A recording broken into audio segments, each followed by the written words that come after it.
Hey guys, it's Mitch. How's it going? We're going back to the well today. We're taking a look at Wildcats number 8. Been a little while since we looked at some Wildcats. The last stuff we looked at was the Killer Instinct crossover, which was a few months ago at least. So now it's time to move on a little bit and see what else Jim Lee wants to do with this comic. So just before we get into it, if you enjoy the channel, if you feel like you might want to help out a little bit, what you can do is in the description, there's a link to my Patreon. And if you subscribe there, that gives you access to everything I do, from the Blood Force stuff to the YouTube stuff before it gets uploaded to YouTube. So the Killer Instinct crossover is done. So that's a couple of big ideas out of the way for Jim now. And now we get to see what his next idea is for what to do with this comic. So we don't need a whole lot of preamble here. Let's just take a look at the cover. This is one of, I think, the better Wildcats covers. This might actually be the last good Wildcats cover by Jim Lee anyway. He's putting in a ton of effort. He's actually making it, kind of memorable, kind of different from the other stuff. Putting in all sorts of detail here, just all the stuff that Voodoo's got in her beach attire, got her drink, got her, probably a Walkman there, her Game Boy, her book, all that kind of stuff. He's just putting in as much detail as he can.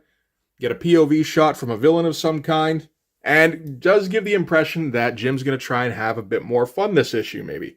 So that's promising. Let's see how getting some boobs right on the cover there, never a bad idea. So let's see how he pulls it off.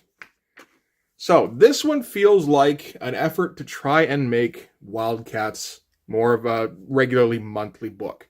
And one of the ways Jim's going to go about doing that is he's going to try and reinstitute the studio system he had going on with Homage before, which was Scott Williams, Jim Lee, Will Portasio. So more communal artwork. So in this one, it's going to be Jim Lee, Richard Bennett, Scott Williams. Not quite the same thing. Looking through it, it's tough to see exactly what Richard Bennett's influence on this is, whether he got stuck doing backgrounds, whether he got to do finishes. I think it's probably a case of, each page, is probably a little different. I think there's probably a few where he does layouts too. And the overall effect is, it's a monthly book at least, but it does kind of water down the Jim Lee art. As far as I can tell, anyway. I remember this when it came out as being, it felt like Jim's style had changed, and not for the better. I wasn't a fan. I kept buying for a little while, but not too long. So we're going to start things out. We're in New York, and Grifter and Zealot are playing some pool. Because, if we're going in a fun direction for this book, let's show all the Wildcats in their recreation time. And there is a ton of detail here. This is a fine opening page. I love the way Jim Lee does buildings. All this looks great. I kind of wish I knew how to pull that off, because I'm pretty sure he does that fairly easily. So I got a sequence that takes too long, where Grifter sinks the 8-ball, but while sinking it, he also sinks the cue ball. So basically he loses his bike to Zealot. That was the bet for this game, and draws the attention of just a bunch of yokels in the bar here. And this is a bit of an example of where the art was going. It looks like Jim Lee, only not like he's not focused. Like this stuff here doesn't look great. Something seems off about Grifter's face, or I don't know, the arm looks a little too rubbery. Down here as well, Voodoo looks like that chin's too manly. And, there's just little bits everywhere around where it's like he's not quite up to snuff, like he's got a cold or something. And yeah, these layouts kind of suck. Did we need 7 panels to see that Grifter scratched on the 8-ball? It doesn't even stay on the same page. Which makes me think a little, maybe he's stretching it out a bit, too. And Zealot starts getting hit on by this goon here. He's apparently mobbed up a bit. And again, Zealot's face here does not look right. So I think, this is a case where Jim Lee's doing most of the art. Like maybe even like 80% pencils, and then getting Richard Bennett to finish. Or, with these weak layouts, maybe that's what he's doing. I'm not for sure. So Zealot responds by kicking the guy's teeth out. Grifter butt ends his guy in the stomach and then breaks the pool cue over his face. And then, of course, more guys keep attacking. And I'm just kind of noticing after the first page, we're not really bothering too much with backgrounds. A little bit here, just a little bit here, but like, you get your screen doors. Everything's blanked out. Everything's blanked out. Another one here. He does it just often enough to not, make it obvious. And Zealot beats up on our guys some more. Again, this shot here, like this is almost like Mark Pacella looking. The rest of it is okay. And this shot here is pretty great for the big boot to the face. Can't really complain about that. Nice and kinetic. Get your speed lines. She may have dislocated her knee a little bit, but that's her problem, not ours. So after the little workout, Grifter and Zealot head out to the alley. Again, nicely detailed. When he does want to put in backgrounds, he's definitely putting in work, which is admirable, considering how much he seems to be trying to keep that monthly schedule. And Grifter gets called away. He's going to be away from the book for a little while, because he's got his own book to look after with Kindred. And again, these layouts are very plain. Like I get there's a lot of dialogue going on, and you just kind of get stuck with that in a Brandon Choi comic, but like very just like 16 panel grid kind of thing. We haven't had anything really jumping out, a little bit here crossing the panel border, but pretty restrained for the most part. This is about as exciting as a panel gets in terms of layouts.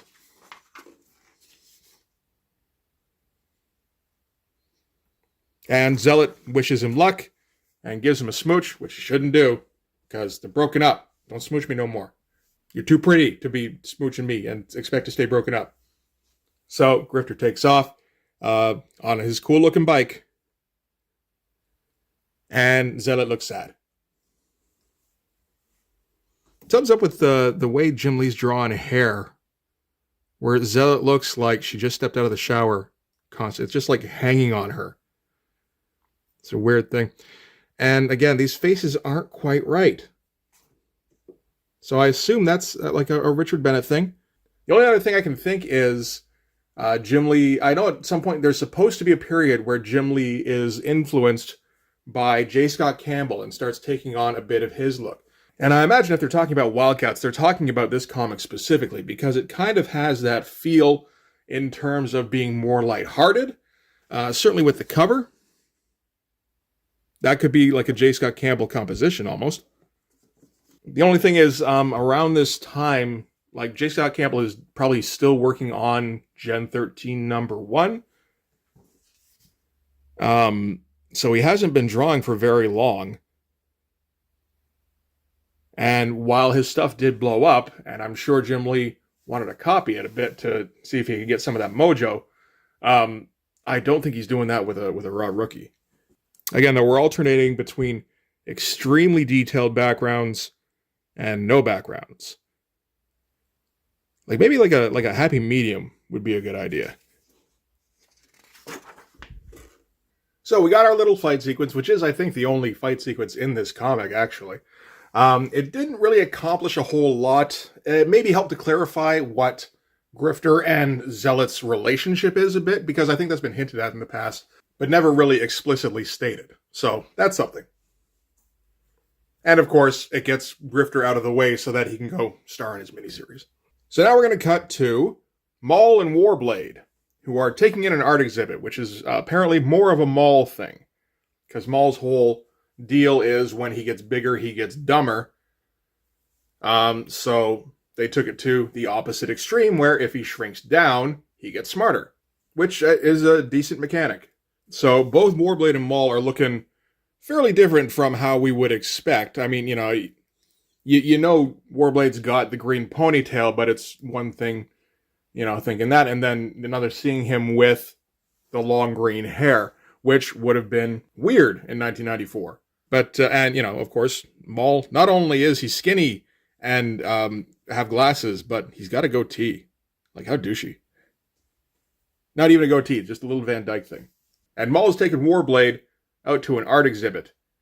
And he's trying to do the pretentious art thing where, you look at a piece of art that is very obviously a scam of some kind, but, the upper crust likes it because of something they've made up, right?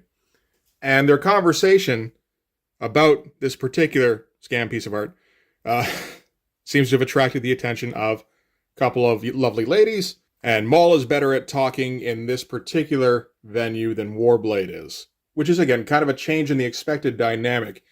I don't know, I think I always expected Warblade to be more of a Gambit type when he's not wearing metal spandex. Something along those lines. Apparently not the case. He's a bit more socially awkward than that. And Jim's going to go for a pretty ambitious composition here with kind of a fisheye bird's eye view thing. And it feels like he almost lands it. Part of the problem, I think, is Maul's legs. Feels like they should be coming down here more. He looks like he's falling backwards.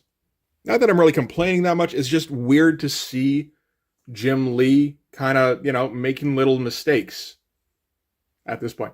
I'm always having to try and reconcile what my expectation for Jim Lee is, which is still high for no reason, with what he actually delivers, which is, like a few notches below that. And for some reason, everybody has extremely deep cheekbones here. And that's distracting. Oh, and that's it for that sequence. Okay, so now we're going to cut to an ocean cruise thingy. Cruise liner. Something like that. Again, looks very nice with just the little bit of lights going on here, even if it is, like a silhouette. And Voodoo and Spartan are accompanying Emp on this particular cruise, and we're going to get all sorts of guest spots. This is where Jim Lee's really going to try and have as much fun as he can here. So we've got Lois and Clark here, reclining. We've got Beavis and Butthead, middle-aged Beavis and Butthead over here. And, of course, we've got a nice spread of Voodoo in her fun swimsuit. I mean, it's not exactly tasteful, but it's not, Christ, Rob is drawing way more objectionable shit at this point, probably. And we get some banter back and forth between Voodoo and Spartan. Kind of flirty banter where they're just trying to, we're doing off-hours stuff. What the hell do Voodoo and Spartan talk about when they're not fighting people? Well, they talk about, these shades are weird. I don't like them. I can just adjust my eyes. It's like, no, they just look cool. I don't need to look cool. I don't have a self-image. But yeah, can't complain about the spread. That's what everybody wanted back then.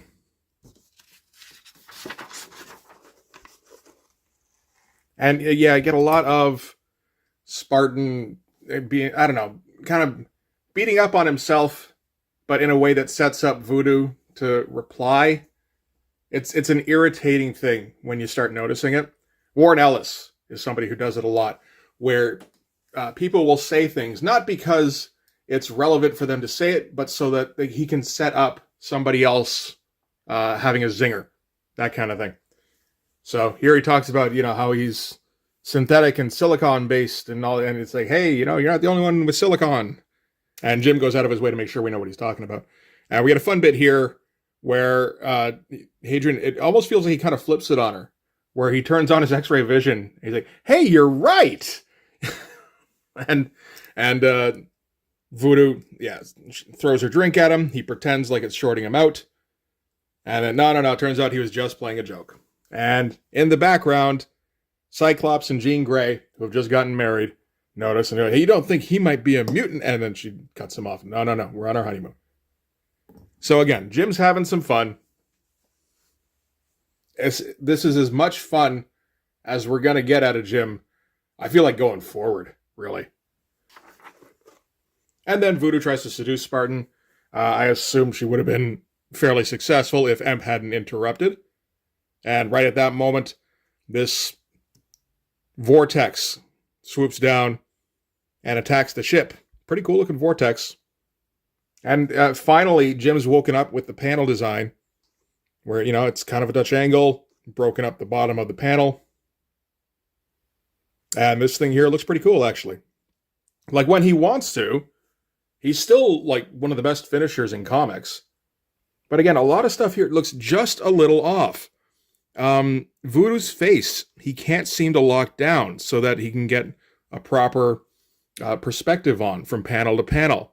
Again, and Spartan's face doesn't look 100% right. Like, it looks fine. It doesn't quite look like a Jim Lee face. Again, I guess this might be a Richard Bennett influence. And weird page where the boat gets swept up by the vortex here. You can kind of see what's going on. We've got what I assume is Spartan here, Emp, and Voodoo with like white line inking. And yeah, like all this stuff almost looks Wilsey. But, Jim Lee worked with Wills often enough that he would have, had an idea of what kind of tricks Wills liked to use, right? I don't think Wills would have been working on this at all. In fact, I think Wills is probably off in the Philippines at this time. And then we cut back to the Halo building in New York, where Void, I guess, was monitoring Emp, and she gets this, like, feedback shit going on. Again, cool panel with it where it just, like, the panel's just shattering all around her. I like that. And not a little bit. Like, there's lots of debris in here. Void herself, again, looks a little rubbery. I'm just going to say it. It feels like Jim Lee kind of forgot how to draw boobs in this issue. Or maybe he's taken something from Mark Silvestri. Or so. It's just, I don't know. He's doing them differently. And it doesn't look quite right. I'm not an expert on Jim Lee boob technique. I'm more of an enthusiast, if anything. Okay, so we cut back to the skyline. Again, Jim draws a great fucking skyline with what feels like it must have had to be a minimal amount of ink. But no, that looks fantastic. And Warblade and Maul are walking home, and apparently Maul hit it off with his girl. Warblade, not so much. He kind of struck out. And they get picked up by one of Emp's Halo ships. I like this shot here. Like with the shadows and everything. It's pretty good. You can almost hear that Akira like, boo. And, man, this is an awkward panel. It feels like he wanted the ship to come down right in the middle of the street, but he also wanted to draw a pretty skinny street. So this ship, like, is this supposed to be like a dorsal fin, like on the bottom? Perhaps, maybe, because if it's supposed to be the other opposing wing, that doesn't feel right. Also, the perspective on here is completely wrong. Like, I get the idea of what he was going for, with, again, kind of a fisheye thing, but, like, there's no way. You can't do it. So, just, like, leave it out. But he didn't, and now he gets competing perspectives. That's very strange. And naturally, Warblade and Maul kind of get tractor beamed up into the ship, so they got to rip off all their clothes. Maul complains about how this is killing his wardrobe, which prompts me to think, couldn't you just get up there and then take off your clothes and then turn into Maul? Or, I don't know. This is more dramatic, I guess. And we got a shot here that looks like it's supposed to be pretty cool. I think I'm just not a fan of this kind of venomy method of Warblade getting his costume on. I don't like the texture too much. It's a little bit too much like chewed bubblegum. Now, maybe it is like a dorsal fin. Oh, wait, it's this ship here. This is a cool looking ship. I'll give you that.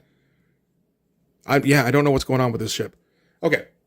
Yeah, Jim Lee's never had a problem with drawing, like, anime-looking spaceships. So, Warblade and Maul get up in the craft here. Zealot's already there. Again, doesn't look 100% right. It's weird, with her just kind of sitting there. Where's her other knee? Oh, it's under here. Okay, it's in there. It's in there. And so the three of them are going to have to go looking for Emp and Spartan and Voodoo. And again, Grifter, not available for this particular mission. And speaking of Emp and Spartan and Voodoo, they wake up somewhere, and they get woken up by some dude with half a helmet who says they're going to suffer the wrath of Lord Entropy. Which is not a great name. But what can you do? And Ep does not recognize that name whatsoever. So maybe you should just come up with a new name, man. It's all the same to him. All right, there's a backup in this. So here we're going to get some early Travis Charest. And this is one of those periods where Travis Charest is kind of figuring out how to stop drawing like Jim Lee and how to draw more like himself. He's not all the way there yet. It's a pretty good splash page, although, I mean, Voodoo's got a whole lot of ass going on. I guess that's okay for Voodoo. And gets off stage, and one of the things now that Voodoo uses powers regularly, she can be kind of telepathic if she wants to, and now she's getting stuck hearing like the thoughts of dudes who are watching her dance, and it's unsettling, apparently. I don't know that it would be that unsettling. I figure most women who are strippers, I mean, that's essentially what Voodoo is, right? She's kind of like a PG stand-in for a stripper. I feel like they're probably pretty cynical and have a good idea of what the guys are thinking about. So amongst all the horny thoughts, she hears a death threat, which turns out to be the Coda that showed up in issue 1 to try and kill her back then. And cool textures for the burn victim thing. It doesn't feel 100% possible, but it looks neat. And it's nice that she continues to put on her makeup. Even though, I gotta look my best. My best isn't as good as it used to be, but you can only work with what you got. So, tackles Voodoo. Voodoo flips her over. Nice movement here. This feels like, I don't know if he's figuring something out here, or if he'd already figured it out, but this is the kind of thing that you would see from him fairly often going forward, which is like a minimalist, summation of movement in one panel. But it's very nice. While she's trying to run away, Dakota grabs these stupid little tassel thingies, and, she says to herself, the stupid costume, which feels like a critique. And she's going to strangle her with her own tassels. Voodoo feels the sword somewhere in here, because this is like that big old spear thing, right? I'm not sure where it is. Maybe it's in a pocket dimension that she keeps in her pocket. That would seem appropriate. Immediately stabs her in the thigh, which makes me think this Coda is very bad at her job, and she's lucky to have survived this long. Runs outside because she doesn't want to do a repeat of the last strip joint she worked in. And Coda leaps off the balcony at her. Voodoo reaches out and grabs her mind for a second, just long enough to confuse her so that she doesn't know where she is. And when she lands, she impales herself, which is pretty good, actually. I don't mind that as a solution for someone like Voodoo, who obviously wouldn't be able to hold her own physically. The problem is you can't really do that particular move too often. And then we cut back, and Voodoo is showing off her new tassel-free costume. And that's the end of that sequence. It's interesting to see some early Travis Charest, because we're not too far off, really, from when he's going to take over this book. It's around issue 15 or 16. I think it's 16. So maybe like a year from now, because you got to figure like the monthly schedule is going to break down a little bit. Well, let me take a look. It is 15. So 7 issues from now. In November, though. So this one's February. It's, like maybe 2 months got missed in there somewhere. But that's pretty good. That's better than I expected, to be honest. And just to remind you, before we go, tits.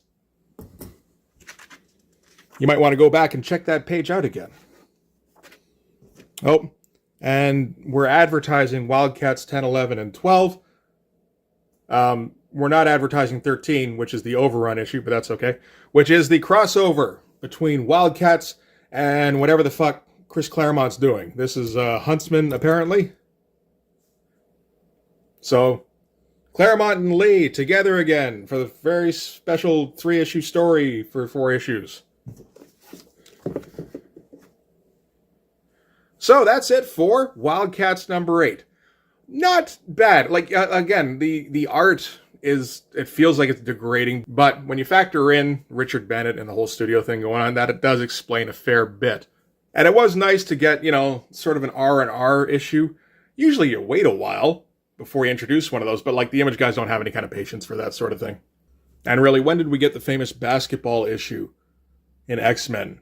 Like the Jim Lee X-Men. It was like issue 4, right? So, if anything, he's held off as long as he can. So what do we set up now going forward? Just a new enemy that they're going to have to beat next issue. And Warblade and Maul and Zealot get to come to the rescue. Maybe it'll lead to something. I'm pretty sure it doesn't, though. It's been a little while since I read number 9. But we'll check that out further down the line. In the meantime, thanks very much for watching. If you like this video, please hit like, hit subscribe, hit the notification bell so you know when the next one's coming out.